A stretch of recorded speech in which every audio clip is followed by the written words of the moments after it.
Talk, and I'm honored today to have Saif Khan with me. Saif, tell us a little bit about yourself, your journeys, and staring at your shirt lapel, your interactions with my alma mater and yours potentially, Yale. Hi, Randy. Thank you for having me today. I'm excited. I had a crazy scenario with Yale where I took a long circuitous path to get to Yale. First of all, I originally am from Afghanistan. I was born in a refugee camp, and at age 18, I found myself at Yale in America, and I had a fascinating journey through Yale, and then by senior year, I got expelled. Yeah, that's different from my senior year. I was applying to medical school, and we had kind of an easy time at senior year. Your grades are pretty much all booked and whatnot. It's supposed to be a time where you're kind of cruising around and, quote unquote, smelling the roses and whatnot. Yours took a different pathway. Expulsion because of what? Yeah, so at Yale, this was around Halloween 2015. I was part of a secret society, and I had hosted a big party at a new mansion that our society had purchased. And I invited lots of folks, and one of the girls that I ended up going with, we had been, on a date that whole night, and were flirting for a couple weeks.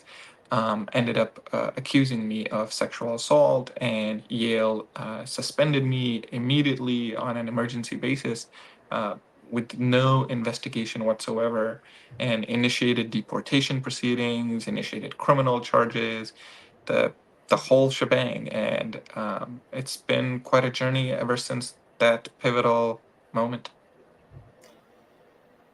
Well, the good news is you're still standing.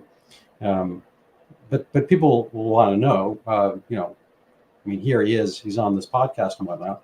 Did he do it? And if so, what did he do? Um, you're implying there is a known relationship. I'm just kind of curious if you're willing to go into any of the details, or if you can. What was the event? What was the timing of the accusation? Sure. Yeah. And so, on a meta level, I would never really be able to dispel the notion that that eerie sensation at the back of people's minds, like, well, did he do it? Did he not do it?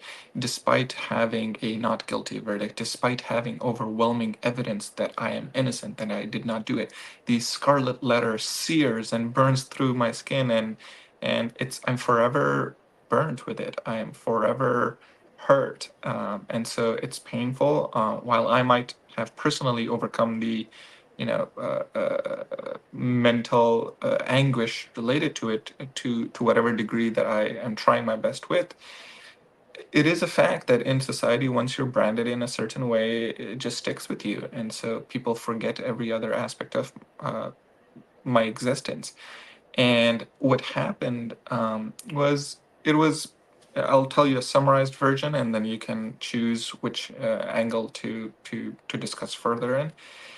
This was a girl that wanted a relationship. This was a girl that wanted something more meaningful, something deeper with me. And frankly, I did not. To me, it was just one other sexual escapade that I was participating in at college. That was the norm at Yale, having, you know, promiscuity just abound. And so the girl did went to a party and was hoping for something more, and in the morning, when she realized that, I had a long distance open relationship girlfriend, when she realized that this would not amount to much else, and she she she wanted the whole sexual encounter to be kept quiet between us. And so we had messages between us, we had discussions between us, saying, hey, let's just keep this quiet. But her friends found out that she had, slept with me, and that in those moments where she was trying to tell the friends that, oh, it wasn't her, it was Saif who is to blame, and he was the one who pushed for it, and then it became more of a, oh, the entire fault is with him. I had no choice, and the friends were like, "It sounds like you got raped," and then it became a cacophony of just increasing, crescendo of like, "Oh, this was violence. This was rape. He took something from you," and a sex therapist at Yale just blew it out of proportion even further, and ended up just triggering the sex therapist ended up triggering all these internal mechanisms within Yale that is the Kafkaesque bureaucracy that I'm fighting to this day, 8 years on. Uh, so just on a kind of a trigger basis, what was the interim time between the encounter you had, and was that the first kind of like clothing off encounter you had with each other? What was the timing between that event slash party, overnight, whatever you want to call it, and the blowing up, the detonation of charges, Um, or her accusation, as it were?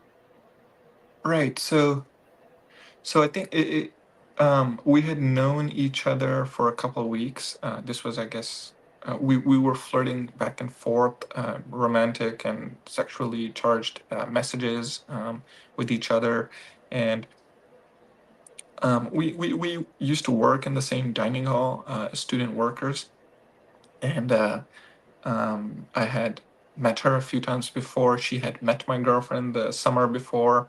They were in the same class together, and so we peripherally knew each other. We were, in the same residential college as well, Trumbull. I don't know which one you were at, Berkeley, Randy. Berkeley. Oh yeah, next you guys door. had a prettier campus, Yeah, especially I with loved it. the split. Yeah. Yeah, and it's right next door. So with her and I, we went to a date that night together. We went to my party, and then we had tickets to the Yale Symphony Orchestra Hmm. for the late evening, and we ended up deciding to go back home. Home being, I guess, Trumbull, and so I took her to her entryway and let her go home. Because she was not in the best state, and so I, wished her a good night, and I went to my entryway. And when I walked over to entryway B from hers, which was entryway A, she came out and had the stare on her face, like, Saif, and like as if like, you should come over, and I did, and then there was another 30 minutes of us then trying to find one of her lost friends, her friends who had been lost that night, wandered away. Her phone was she wasn't answering, and so on. And there was, daylight savings happen, and there was a, a lot of set of sequences and acts occurred until, like I was on a phone call that night, and uh, trying to recollect my memory here. It was about 3-4 a.m. where we had sex, and in the morning her friends congregated after I left the room. Her friends congregated in her room, and she wanted to keep this quiet between her and I, that we had a sexual encounter. And her friends basically, found the condoms in the trash bin. And another friend of hers had said, "Oh, I saw you with Saif. Isn't he, a Casanova of sorts? Doesn't he sleep around?" And that's when she, became defensive and didn't want her friends to see her as, that type as well. And so, to protect her own reputation within her friend circle, um, whatever perceived reputation she was thinking and hoping, she put the entire blame on me and let go of her own consensual decision making and just simply regretted it. And that's when the friends then pushed for the sex therapist, and so the timeline, it was, I guess, Halloween night, and the accusation was November 1 or 2. And it was largely just pushed by the sex therapist. And so, what day was the expulsion? So expulsion was a later on thing. The suspension was in November 2015. I got an email from my dean to show up to the dean's office, and there were several administrators, about 4 or 5 of them, and I was given 30 minutes to pack up and leave, to hand in my Yale student ID. My parents were forcibly called, and they have a conservative Muslim background, and I begged them not to call them. I told them that, look, I'm on a scholarship, that my parents don't pay anything. I'm over 21, if that helps. Please don't call them. This would hurt me. And they called my parents forcibly anyway. There was a lot of top down control occurring from the general counsel that were dictating how to handle this situation. And so they gave me 30 minutes to pack up and leave, and they initiated deportation proceedings immediately. They contacted ICE at the Department of Homeland Security, and they initiated criminal charges through the Yale Police Department. And it was not the New Haven police, it was their own apparatchik, and they uh, initiated a Title IX proceeding as well, and simultaneously said, "Hey, just tell us everything; it will be fine. This will blow over in a week or two." And yeah, and so I found myself on in the streets of New Haven with 2 suitcases, whatever I could pack. I couldn't pack everything in 30 minutes, so I just took what was important. And it was cold. I didn't know where to sleep. I didn't know where to go. I had $94 in my bank account. I was hungry. My phone was out of charge. I was looking at deportation. Yesterday, I'm worried about midterms and what to do for my senior thesis. I was a neuroscience major. And so I was just lost. And I walked to the Q Bridge in New Haven, and I almost jumped. I didn't know how to swim or anything.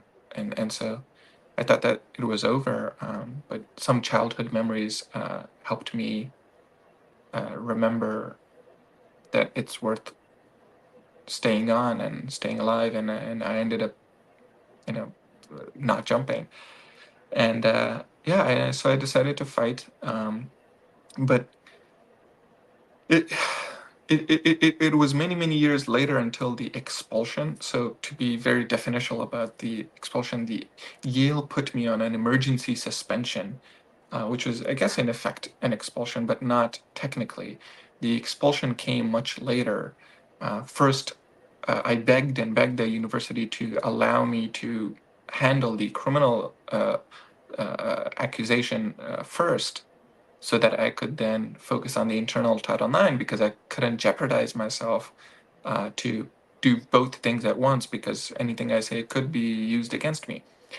And that was a phenomenal decision in hindsight, because when Yale allowed me, in their merciful kindness,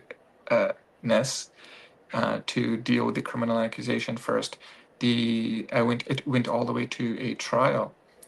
At trial, the prosecutor, so that would be a proper authority figure from the Connecticut State administration, he found that Yale administrators had been, and the Yale police had been destroying exculpatory evidence in my case.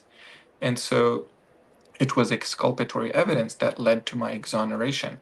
We were able to use DNA evidence, we were able to use CCTV camera evidence and card swipe evidence and a lot of different hard evidence proving that I was innocent. And so, to the point that the jury not only returned a not guilty verdict, but they also spoke to the media saying this was not a he said, she said, and it's a gray area in the middle or murky or something. This was, she just lied. He's innocent. The evidence just proves that. And so, uh, armed with all that evidence that I, got from the trial, all that evidence, including the testimonies, including the significant, incredible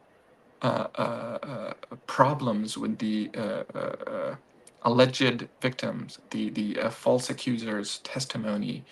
Um, she apparently had significant uh, holes in her story, and we took that.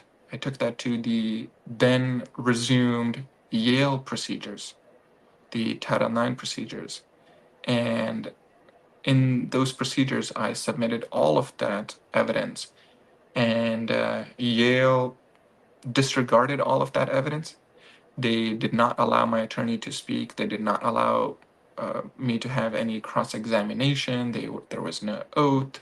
There was there were significant failings on the part of the Yale procedures where I was just not able to defend myself.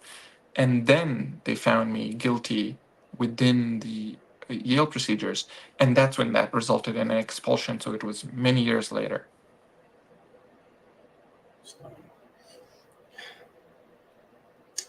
What had you done in the interim? So you didn't jump off the bridge. I mean, we can talk about that night. Like, where do you shelter? Where do you get food? Where do you charge your battery?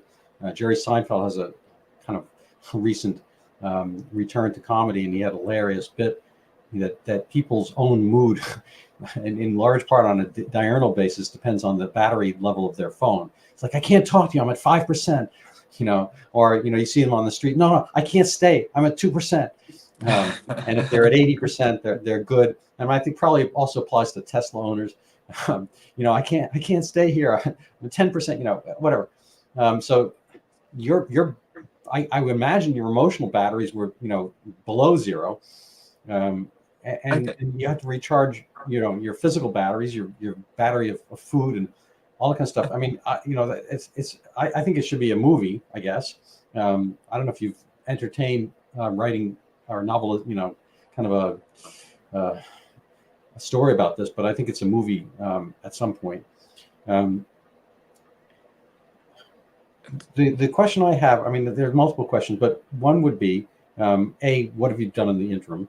B, what has she done in the interim? C, you had all these prior texts. Were those admissible at the moment in October, Halloween, trick or treat, November? Did anybody, ask you to see what type of relationship you'd been having, so forth? I mean, and did you ever get to present those texts in one court form or another? And how would they possibly expel you if there's been an ongoing, interaction between the two of you? So that's like 8 questions there. No worries, I can remember them. And so it's funny that you asked about the charging food and battery and so on. It's surprisingly relevant. I was a neuroscience kid, and so it was always fascinating to me how we used to remember, hundreds of phone numbers. Well, not hundreds, probably 10, Yeah. maybe 20 phone numbers. And now it's all relegated. A portion of our hippocampus and amygdala is just given off to an external device, and it seems that even more primitive features of our brain, such as the mood and so on, is also handed over to the phone. And so there's a huge integration going on Absolutely. between how much we rely on battery and phone and so on. Um, and it's incredibly relevant. I've been an early adopter of tech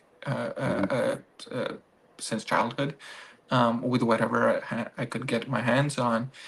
Um, the day when I got accused, I didn't think anyone could believe me, because also we found notes being passed by the Yale administration and the Yale police saying he's and this is verbatim, from Afghanistan, violence is accepted there.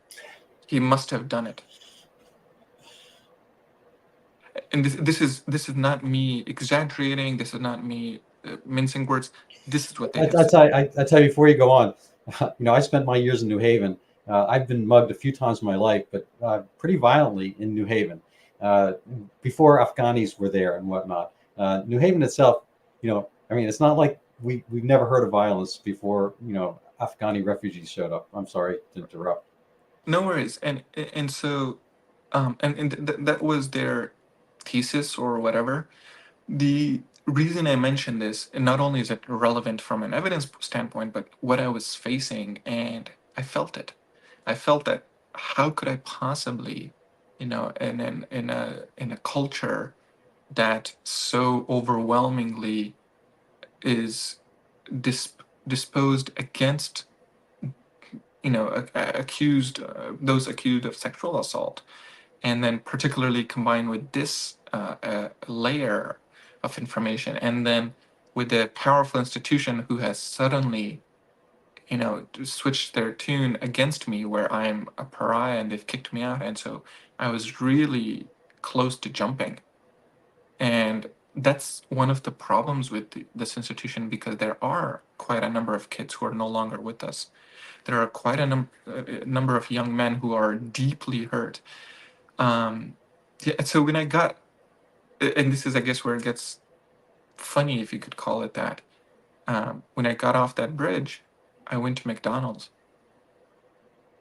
I charged my phone and I bought myself a burger. I was hungry, and on my phone, I went through my contact list. So the phone numbers that I didn't memorize, and I had, put it on my phone, and I looked through who I could contact. And one thing I'm happy about was that by senior year at Yale, I had helped and connected with and developed relationships with so many people, including people who were not Yale affiliated, who were, just regular New Haven folks, who I, would just help out on little things here and there free of charge. I called one of those, a small family, and said, "Hey, I don't have a place to stay tonight. I'm in trouble. Do you?" And immediately they said, "Where are you? We'll pick you up." And so I found a place to stay. And to be honest, over the past 8 years, that's been my existence through the incredible,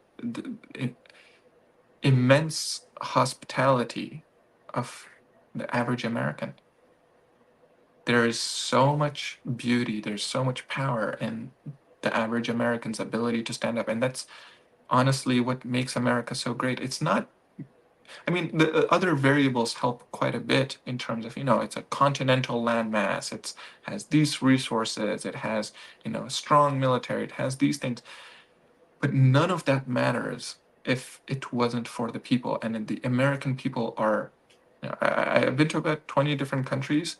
Um, Americans are incredibly generous and hospitable, and it's because of the people that I've been able to not only survive as an individual, but also launch this, defense and then offense against the Kafkaesque nightmare that is the Yale administration and the false accusation cottage industry.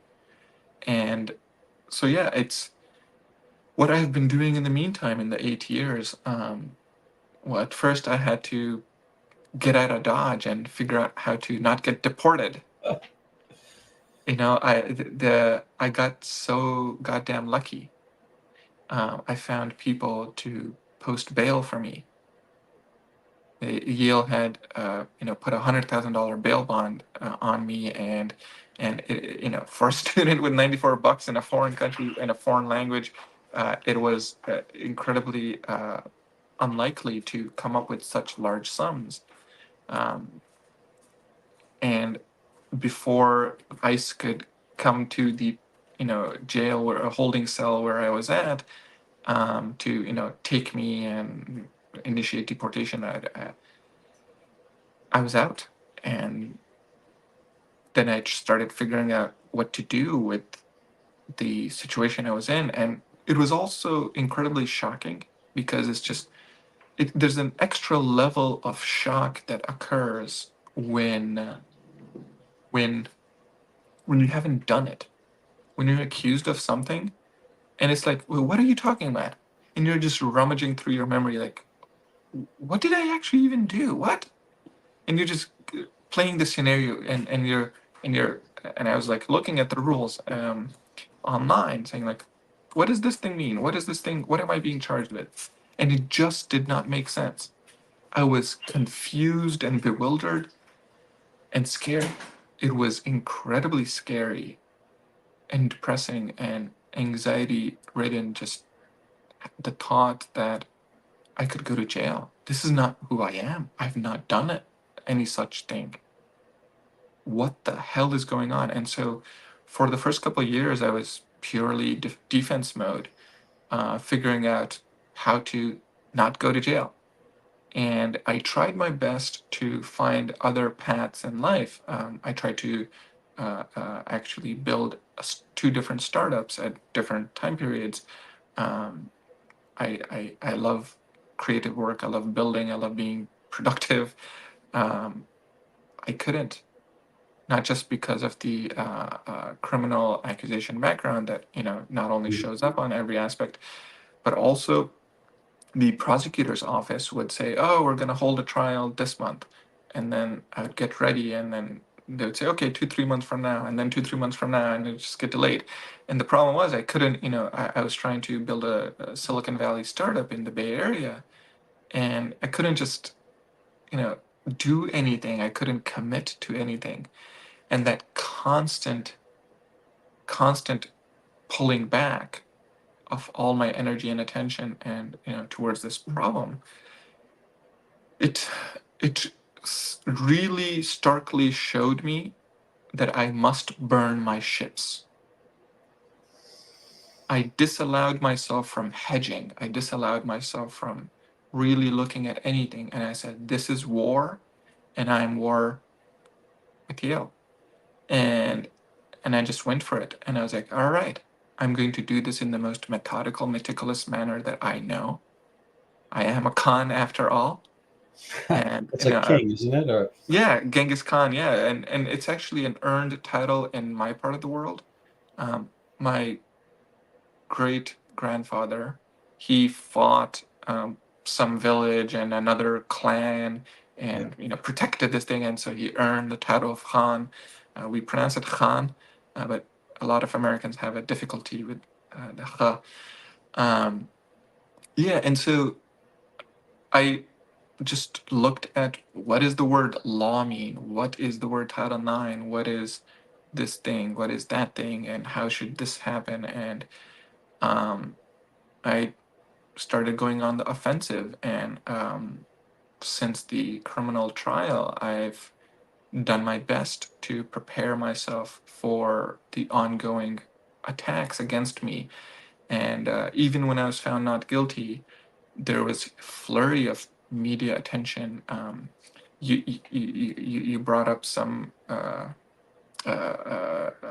articles written by the Yale Daily News, and the day after the jury saying not guilty and that he's innocent and so on, the Yale Daily News writes an article saying not guilty.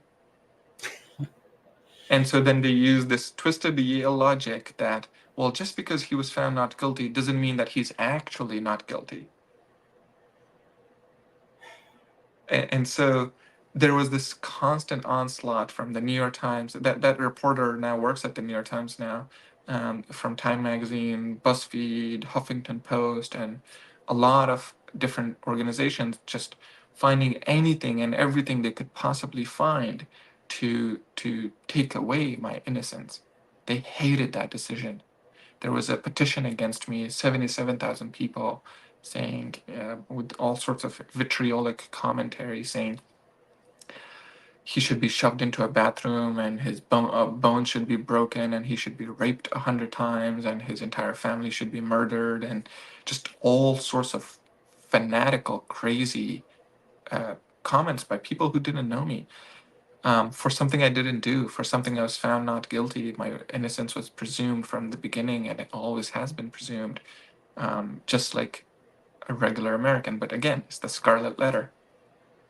Is there any remorse from your date, the woman? Um, she, I assume, is 27, 28 years old. I don't know if the numbers are right. Um, you're probably unable to contact her and ask, I assume, based on the way things work in the world. But there's been no recanting, I assume.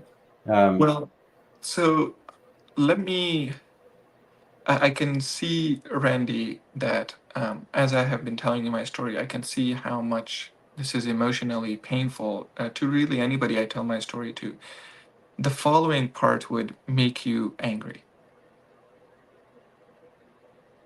The false accuser in my case um, is a doctor right now.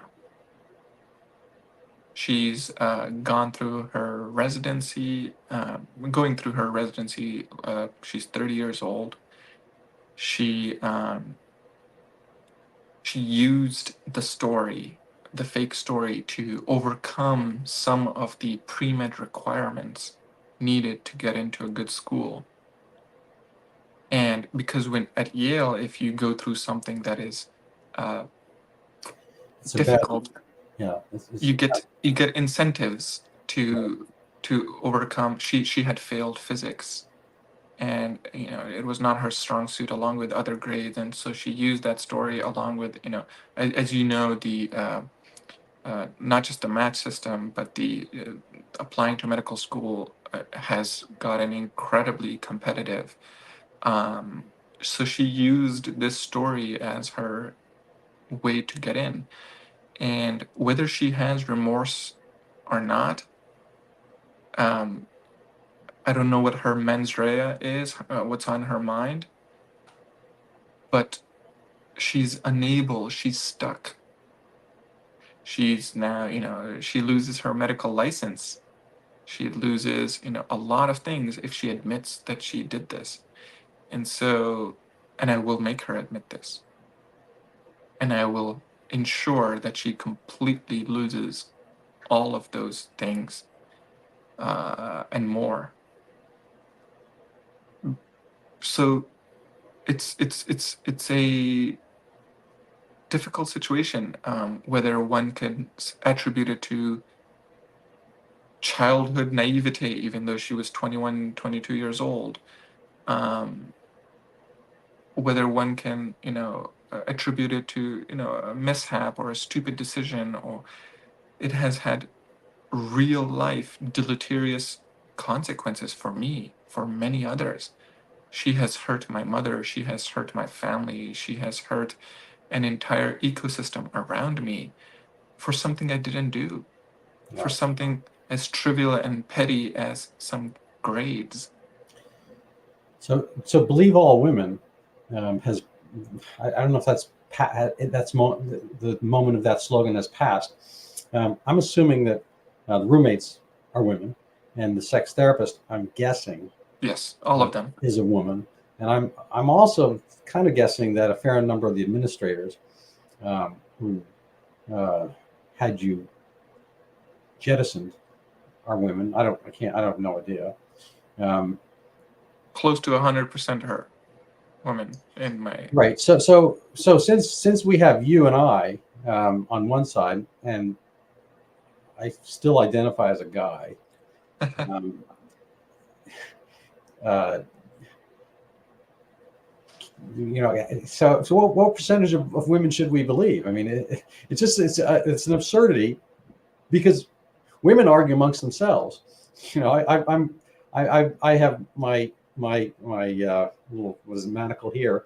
I'm in a loving marriage for decades, and my wife is my life and all that kind of stuff. But women argue amongst themselves like crazy, and they can't all be right simultaneously if they are taking opposite sides of every given point about this and that having happened or not happened and so forth. So I mean, my general sensibilities: women are human, and humans are fallible, Um, and I think anyway. I think there's a, if you zoom out, Randy, and look at it from a meta philosophy of this, there's something going on that where we're talking over each other, meaning so I like to, instead of straw manning opposition, I try to steel man them to truly properly understand why they're coming at certain arguments. The believe all women in universe, the logic makes sense.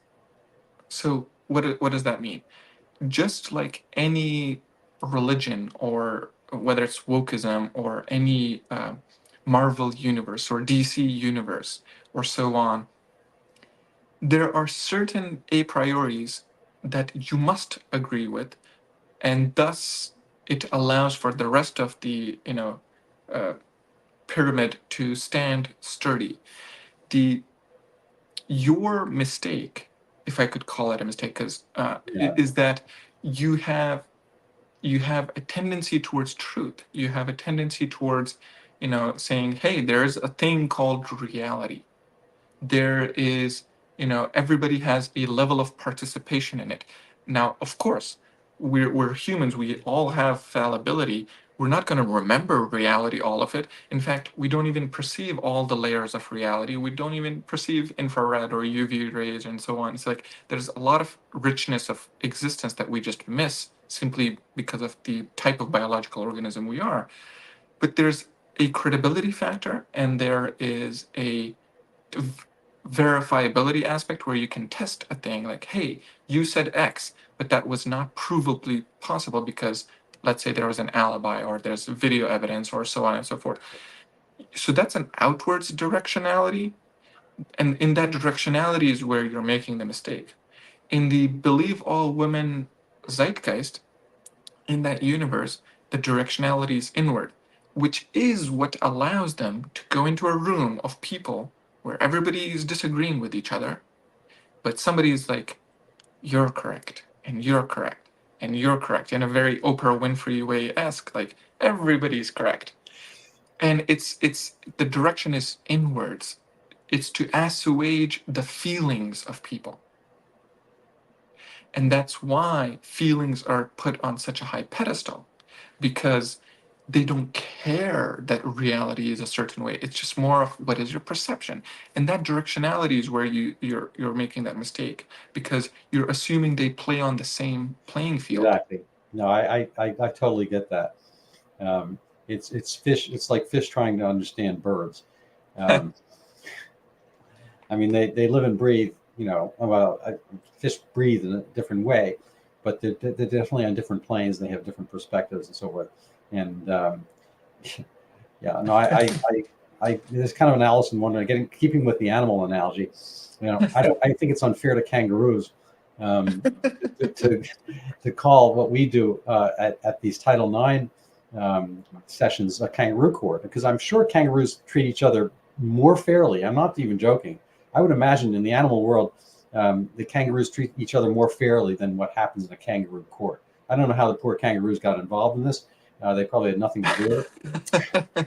Um, I think there's a larger tendency for people to ascribe some abhorrent behavior as inhumane, when in fact they're very much humane. It's just the wrong perspective of thinking, oh, well, no human could do this. Oh, no, only a human can. yeah, Like, there are certain behaviors, especially the vile ones.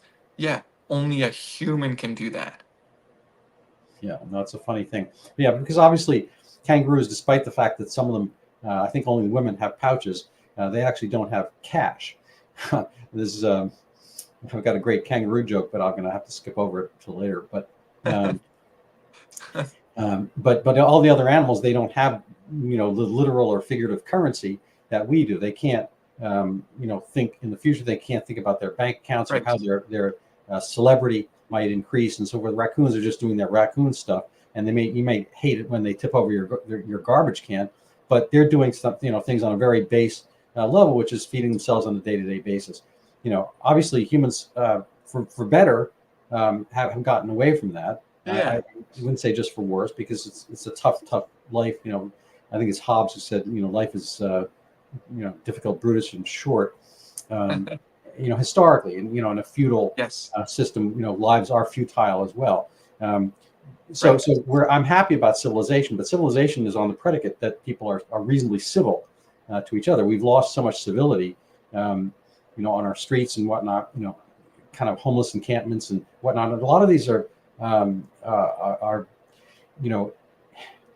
symptomatic and outgrowths of supposed senses of justice and forgiving and benevolence to let people live their best free lives when it's in a sense they're not equipped for it. I mean, that's a whole homeless issue. But in this case, there's been this kind of misguided approach towards giving people, giving women agency and power over relationships. But like anybody else, they can game the system and they can misuse it. Right. And power, Lord Acton, wherever he was, power corrupts, and absolute power corrupts absolutely. And what we've seen is an entire corruption. I'm, it's not a good look for me, but my jaw just drops when I see that the misgivings that happen on a repetitive basis. People are railroaded. It's not just the famous cases of Kyle Rittenhouse and Nick Sandmann. They just complete, and that kid at the Kansas City Chiefs game just a few days ago. It's indiscriminate, and it's basically part and parcel of an agenda or an agendum, which is because probably only one, which is part of this intersectionality, critical Marxist theory remapping of the world, making victims, kind of victims' revenge is what it is, and it's kind of placing people in victim roles, whether or not they are actually victims, and everything is seen through this lens and prism, which is a sadness. So that's not a question yet, but and I apologize, but no, you are a victim. Does that give you rights? Do we have to always believe you now because you're a victim? I'm just saying that quasi-ironically. That's so funny. I guess so. This is a multi-part aspect. You mentioned a few other scenarios that have occurred across the country. There is this phenomena where the folks whose jobs, who's who is that quote? I think Emerson said this, or somebody who, you can't convince somebody of the truth if his job relies on not believing the truth, or something like that. And so there is a huge administrative bloatware within Yale. That's a great word. I remember bloatware. I love that. Yeah, I mean, so it's serious. Since 2004, I remember reading the statistics in the very Yale Daily News in 2004. I think there were there was one administrator per 4 students or 5 students, and now there are more administrators than there are students. And so you have just an insane bloatware, and those people have to justify their jobs, and it's it they can't find people to pin it on. So I've been called the worst names. I've been called on the Yale Daily News, the worst example of toxic masculinity, and so on and so forth. And I'm like, guys, have you met me? I know, it's crazy. Like, It's yeah, crazy. and it's like they're seeking, race counter anti-Native American racism. So all they find is just some kid smirking, and that too, who's smirking out of fear because somebody's being loud right in his face. And they find blackface to be such a deeply racially charged thing, when it's just a little Native American kid who wasn't even doing blackface. He's just No. doing I watched the Steelers game last night, and there was a fan who's got black and yellow, and I'm like, well, why aren't we telling him he's doing Asian? It's like why? And then mind you, these fans have been doing this forever. If you right. think back, if you watch these games, it's like easily decades. Not when I was young, but easily in the last 30 years, people have been wearing face paint to games of that sort. And if your team's got a black whatever, it's lunacy. Plus, that's a whole another. On an even more zooming out level, I'm seeing that America, due to the virtue of being, and I do consider it a virtue, due to the virtue of incredible amounts of wealth, has been unable to figure out what to do with one's time. And so these folks will, somehow make a living arguing about the paint some kid put on his face. And they are unable to figure out just what to do. It's they're in search of a cause, and so rape was one such cause. And on Yale's campus and many other campuses, it's not an actual problem. It does not happen anywhere near the numbers that they Yeah. say it does. So It's the numbers that they put out makes them several times worse than a war zone. yeah, War definitions zones matter. would be safer. Yeah, the war zones would be much safer, Yeah. several orders of magnitude safer. This is a dilution of the word Right. rape. And it's frankly, it's a rape of the word rape. And I can say that because I'm misusing the word rape the way they're misusing it. It's not an actual rape. So people who want to misquote me, we're just using this kind of diluted term where it's something bad that happened, which I regret, and there was sex involved.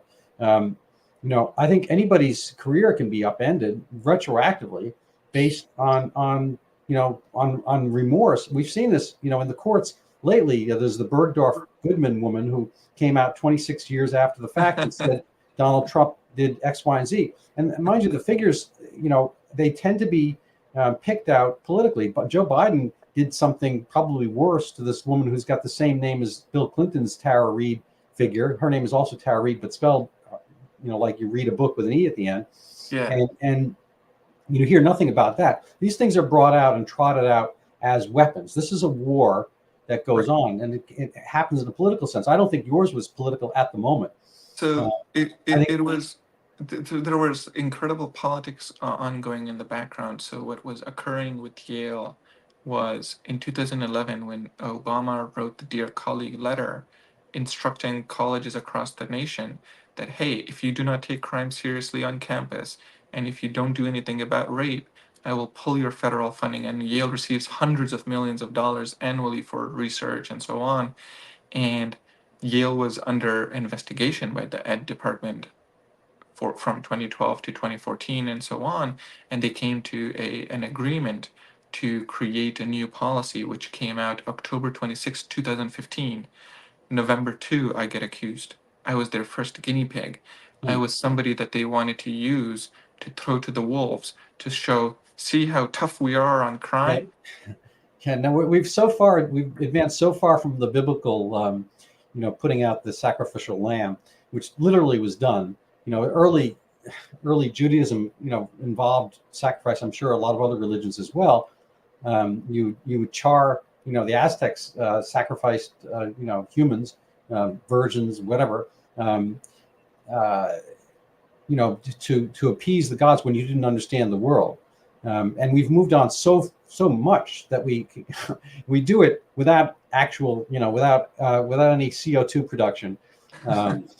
We do it in an environmentally safe way. We just destroy their character so they can self-immolate functionally at some other point. And recently, because of my lawsuit and because I'm fighting back hard and I'm not taking any prisoners, I've been told by quite a number of people that I should take one for the team because I should just let it be, even though I was falsely accused and it's provable. It's fine because of the 10,000 years of alleged history that women were raped and men are so I should take one for the team and suffer. And I guess that's where my toxic masculinity comes, where I said, no, fuck you. I'm I think not you going have to. toxic justice. Yeah, it's just absurd. I'm not going to take one. I refuse to be somebody who bears the cross. I just am not that person. Yeah, the interesting thing, I was thinking while you were talking, you're a bright guy, and I enjoy speaking with you. It's an amazing thing for somebody born in Afghanistan to have the proficiency in language and cultural references you do for the U.S. And I appreciate the love you have for the country, and that's something I share with you, but from obviously different experiences and upbringing. But there's the expression GIGO, garbage in, garbage out. Well, Yale's ostensibly the other thing because it's not garbage they're selecting. So if you're the GO part, if you're the garbage out, they expel and suspend and so forth. Well, wouldn't you be the garbage in? Wouldn't you be the GIGO? And Yale almost, they have the right as an elite institution. They put the ELI in elite. They have the right to pick and choose from whomever, and they picked you, and clearly you are a bright guy. I mean, in the green room, we you're a 2300 chess player. You're, it's obvious you're articulate, and knowledgeable, and you Thank read you. and study and learn from it. And plus you're resilient and perspicacious, and you understand, the meta view of things, which is more than most of humanity. Let's put it that way, and for better or for worse. But let's say call it for better. Thank But you. so they picked you. Now do they pick rapists? Do they pick? They have many people from whom to choose, and presumably, it would be an impugning of their own characterologic abilities to discern the proper candidates when they have from hundreds to pick any individual. And They so have, here they picked you, and I, I'm guessing your test scores were awesome, and you probably presented well and all that kind of stuff, and yet they picked a rapist. Now it would seem to be that in order to indict you, they have to indict themselves. And mind you, they also picked this false accuser. future MD accuser, as well as the roommates, who apparently are part of a conspiracy. If in fact, they saw her come out, in intact situation, maybe a little hungover or whatever. I don't know if they were on the stand or not, as well as, ignoring your actual, possibility of exoneration at the time, which is text messages, relationship, and again, video cameras and all that kind of stuff. So it seems to me, I know you're going to put them on the stand at some point, but it's a little bit late in the game, unfortunately, for a counterfactual life where you get to graduate in class of 2016 and move on to, I don't know, medical school or Silicon Valley or whatever.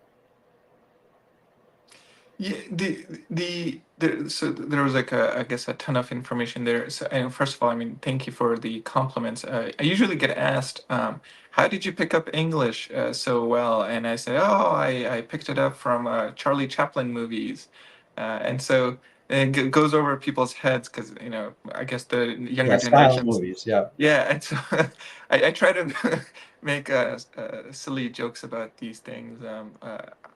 I've enjoyed consuming American media. There's some really good stuff out there. The Groucho Marx and the Marx Brothers in Yeah. general Yeah, are they're my favorite fantastic. Marxists.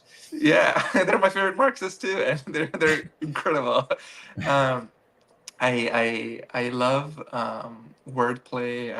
At one point, at my pre-trial for the criminal trial, I was late to one of the pre-trial conferences, and I was texting my attorney that I had sushi the day before and I had an upset stomach, and he relayed that to the judge, and I was 15 minutes late, and I showed up, and so the judge asks me, "Mr. Khan, why were you late?" And I said immediately, I blurted it out. Your Honor, I was worried about my constitution. and, he, and he gives me this look. And so I have no qualms about, just having fun with it. And so while I don't have the ability to have a counterfactual life, shoulda, coulda, woulda, of like what would have happened to me, had I not been accused. I don't indulge as much. Yeah. It does sadden me, but I don't choose. I don't choose the life that is given to me. I only choose how I respond.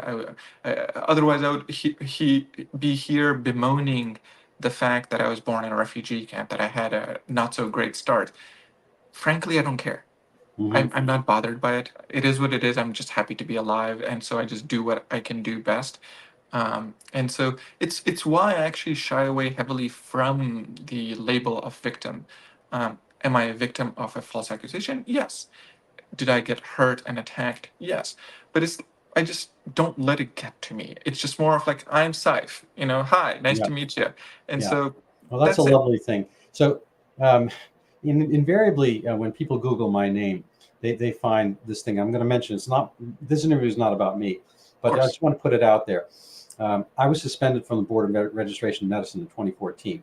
That this killed my business. I had a $1 million solo medical practice, and I had a fully fitted office, X-ray machine, staff, and I helped thousands. I like to think I helped thousands of people, and whatnot. But along the way in 2013 or so, there'd been a narcotic addict, and part of my practice was detoxing narcotics on a gradual basis using Suboxone.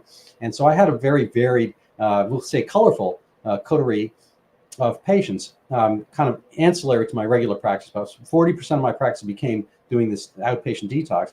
And so a lot of felons, a lot of people done wrong by themselves. Yeah.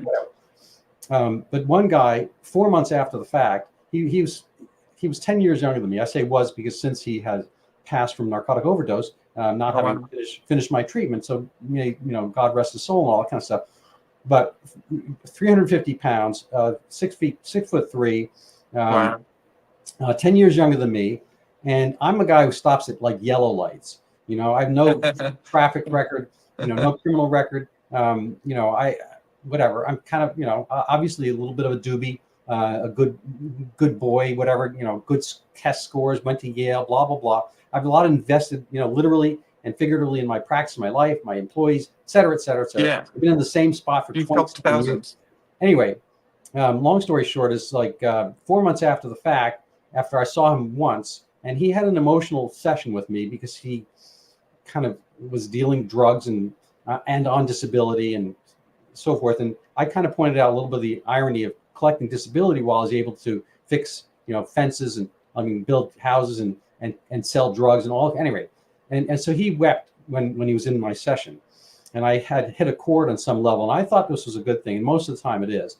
I don't know what happened, but he never showed up again. And then 4 months later, apparently sent a note to the board. And I don't want to spend too much time on this, except for the fact that when I went to the complaint council, they brought me in without telling me why I was coming in.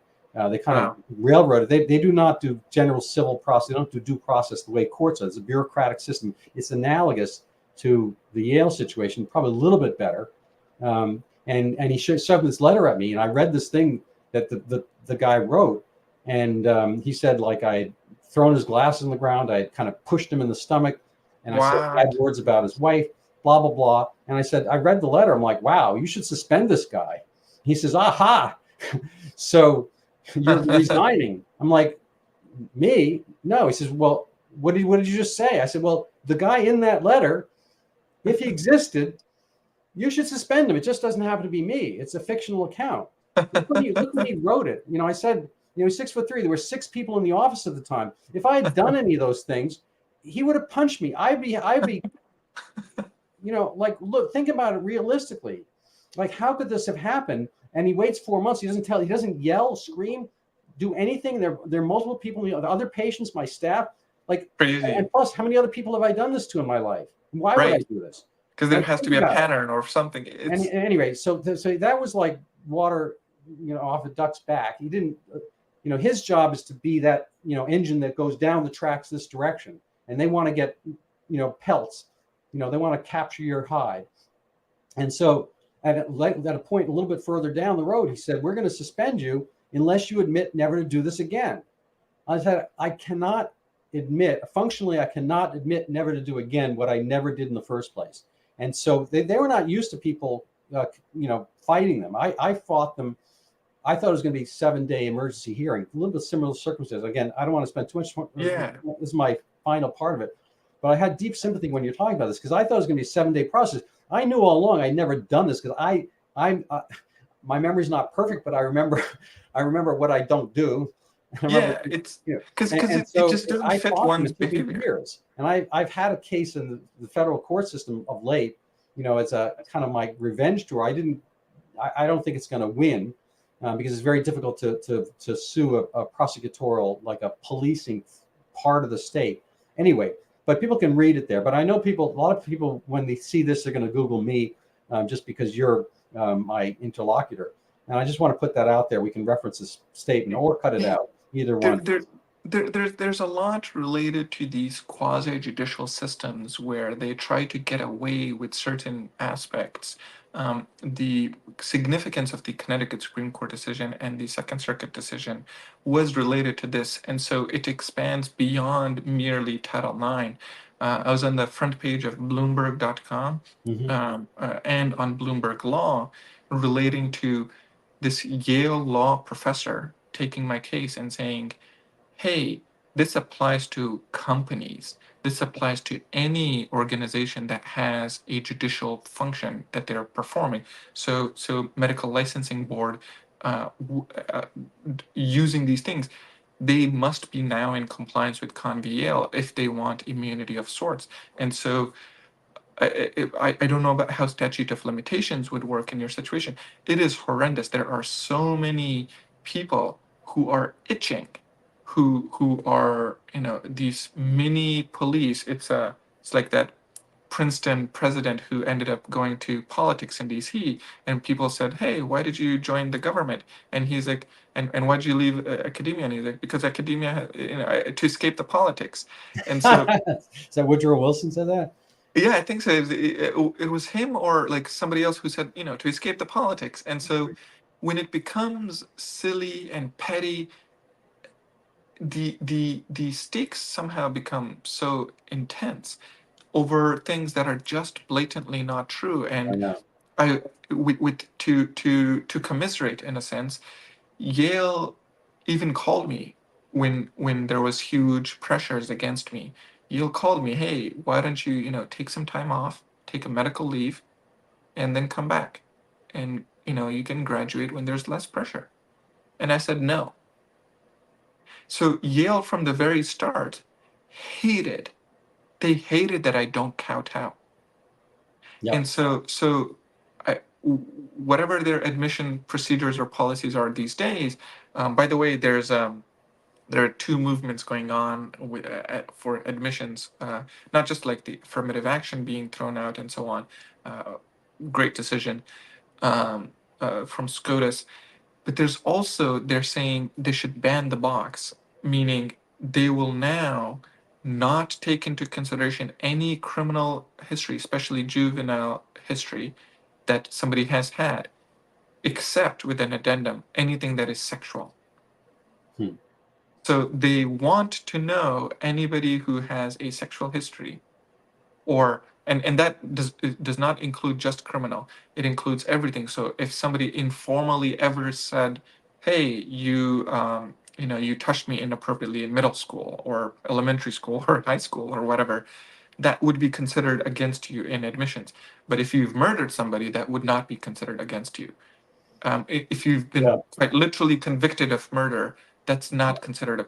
Yeah. So yeah, I did. I'm not sure we made a good enough point on this, but rape has changed, and the constitution of what that was, whether it's a actual violation, kind of like comparison came to mind is like if you intentionally go to burgle a house, the house is an innocent victim. You've violated the property lines, all kinds of stuff. This is I'm not sure the best analogy, but situations where people are where they're having regret, remorse, and Right. it's generally from the women. And mind you, I think there's kind of been this whole feminist approach towards that. Women are just like men. They're like men with different apparatus physically, but they can have sex as kind of blasé and unfeelingly as men. And I think not every man is like that, mind you. I'm not personally like that, but men have a different paradigm.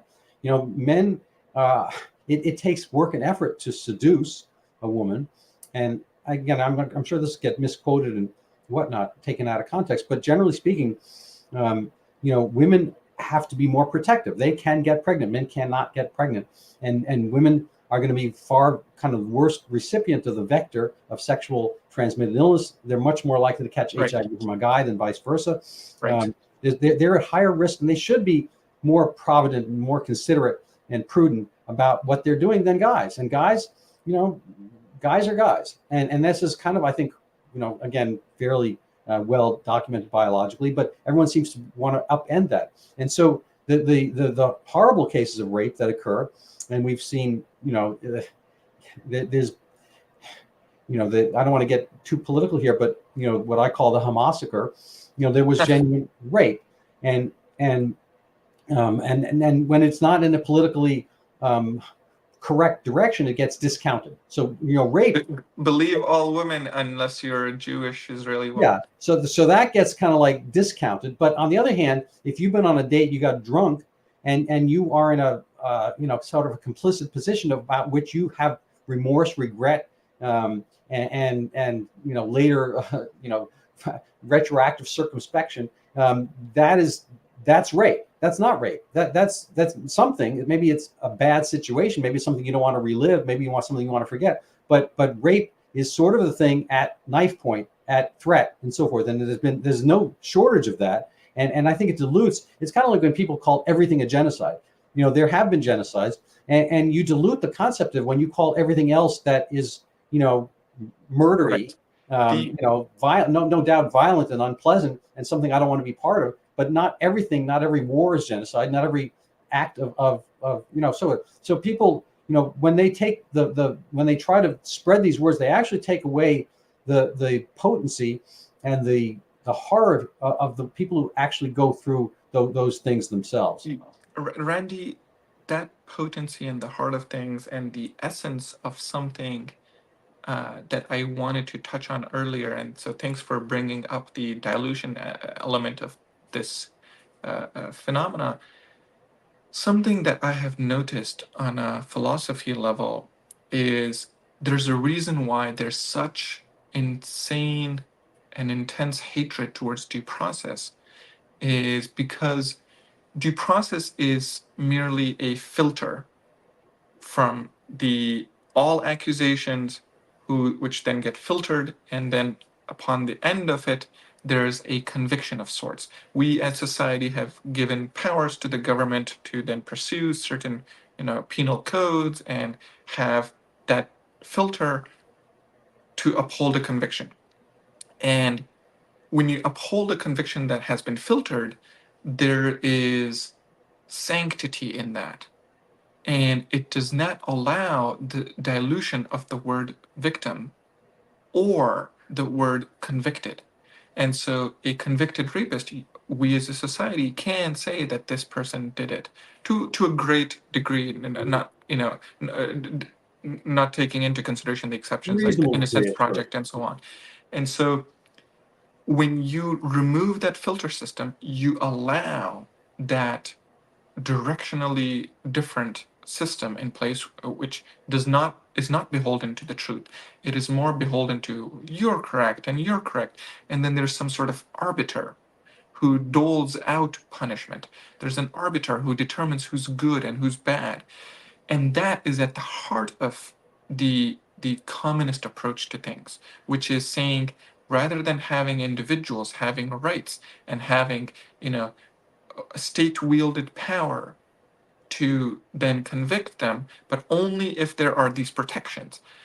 It takes all of that away and says the state will always find you guilty of everything if they deem it so. And so you must abide by the system. The dilution is such that everybody is always guilty of everything. And so you must, Right. play nice with the elites. And that is the supplantation that has been trying to be attempted with Yale. And that occurs quite often in wealthy societies. When you reach a level of wealth where you need other forms of control over human beings, what you do is you just install bloatware in governmental systems and pseudo governmental systems. I mean, Yale is a little kingdom. It has its own fiefdom. It has its own police. It has its own entire economy. It has huge presence, and it's its own bubble, as they themselves say. And so that's where a lot of their power comes from, and that's what they want to propagate. So they have to control the admissions, the garbage in, they have to control the garbage out, they have to control the indoctrination in the middle. And yeah, I was garbage to Yale because I did not bow down. Well, we're going to be closing out the hour, and I've found this hugely enlightening, and plus incredibly enjoyable. I never know what to expect necessarily from my interviewees. We have not met before today, but I have to say this has been a rewarding and interesting encounter for me. So I'm in your debt. But would you like to, before we round out the hour, I want to bring up just something I saw today in the article about the Yale Daily News. I want to know if Sure. you can speak to this. And then I'm going to let you give some closing words before I give my final closing words. Sure. Pull it up. But let's see if I can get this right here. So this is an article from the Yale Daily News, and I want to know if you can kind of pin the zeitgeist moment here. Let me just. So here's the article, the Yale Daily News. Former Yale student acquitted of sexual assault in 2018 sues accuser for defamation. And I assume Yale's going to be sued as part of this as well. So here's a terrible rendering of you, given your. And this is really, I think, interesting in and of itself for how you're presented. I mean, people, cartoonists, I don't know why they're not allowed to photograph in court, but so be it. But these cartoonists do whatever. So this is the part that kind of had my interest here. Content warning: this article describes sexual violence. Again, I think this is a diluting of sexual violence terminology. And then there's a whole disclaimer here that if you're threatened and triggered by this article, by reading this thing about somebody who's acquitted from rape, then you can call this number hotline. And then it goes on to the actual article, and so forth. It says, that you're suing, et cetera, et cetera. So Jane Doe, blah blah blah. Anyway, so can you maybe give, you're a younger guy than I. Maybe you have a better pulse on the culture, the campus, and so forth. What's up with that? What happened there? What do you sense from that article and the little disclaimers in the middle there? Well, so there's definitely this this flurry of indoctrination that occurs over multiple years. And the problem with indoctrination is that it is only looking at reality from a small lens and only at a small segment of all truth that can possibly be. And if you pierce that bubble, that layer, that boundary, it invariably leads to pain. There's cognitive dissonance. There's a lot of truth seeking that ends up being hard for the mind. And so you must pair indoctrination with protection mechanisms, saying, hey, warning, this is the boundary. If you step out of line here, there will be pain. If you step outside and go into New Haven, you might get hurt. If you go venture into this article, there will be words and sentences that might be, hurtful to your sensibilities. And then they also provide the salvation, and this is a very Catholic way. They show the sin. They give you a way to absolve yourself of the sin, and also how to take care of yourself. So they tell you, make sure you go to a sex therapist if you feel XYZ, and then they retrain you, they reprogram you to make sure that your mind is now back to normal because you have felt pain and suffering after reading an article describing sexual violence. Thank you for that. So I'm going to let you have final words, and I'm going to show your Twitter page so people can follow you, and then I'll just give a quick little promotional at the end. Sure, thank you. Well, first of all, to those who have listened to my words, thank you. This is an important fight for me and an important fight for many of you. There have been a ton of people reaching out who have been unable to fight the way I have. And so if you could help out on my Twitter page, there are, links to donate, and there are also, send a private message, talk about the issue. One thing that the system dislikes is people speaking out. There have been a lot of people suffering in silence. We don't have to. And I'm happy to be the lightning rod or whatever to take the issue and challenge these great institutions, and hopefully we can change things for the better. Thank you. Well, thank you. Let me see if I can pop up your Twitter page. Just prior to that, let's see. just prior to that is this is a post from Richard Hanani. I can't pronounce his name. Hanani. Ananya. And this is an interview that they can catch with you. It's actually mentioned by Elon Musk. I've Yeah. heard that name someplace. I can't remember where. And so here you are on Twitter. People can find your handle. Your name's reasonably unique, not completely. And then there's a Give, Send, Go that people can contribute. So I recommend people look into this, follow, and then just as a final word, if people would like to help support my podcast, my video cast, they want to have guests on such as this, you can go buy my book. It's about the Zika microcephaly pandemic of 2015-16 Brazil, but moreover, it's about why it disappeared.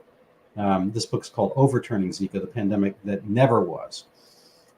It's a fascinating topic. I didn't think that I would be writing about this. I had, I'm not a Zikaologist. I'm not an infectious disease guy. I've never been to Brazil. I've never seen microcephaly. I've never seen dengue, so forth. But it's an incredible story of I understand how panics happen, but there's been no apology. There's been no reformulation, even though it's almost coincident with your story in this long 7-8 year interim. There's been no return of microcephaly increase anywhere on Earth.